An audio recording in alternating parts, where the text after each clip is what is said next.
شروع اللہ کا نام لے کر جو بڑا مہربان نہایت رحم والا ہے۔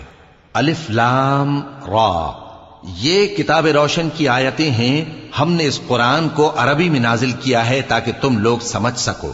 اے پیغمبر، ہم اس قرآن کے ذریعے سے جو ہم نے تمہاری طرف بھیجا ہے تمہیں ایک نہایت اچھا قصہ سناتے ہیں، اور تم اس سے پہلے بے خبر تھے۔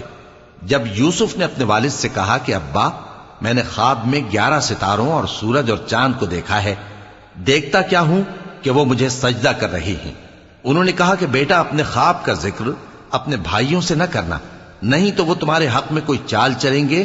کچھ شک نہیں کہ شیطان انسان کا کھلا دشمن ہے، اور اسی طرح اللہ تمہیں برگزیدہ و ممتاز کرے گا اور خواب کی باتوں کی تعبیر کا علم سکھائے گا، اور جس طرح اس نے اپنی نعمت پہلے تمہارے دادا پر دادا ابراہیم اور اسحاق پر پوری کی تھی، اسی طرح تم پر اور اولاد یعقوب پر پوری کرے گا۔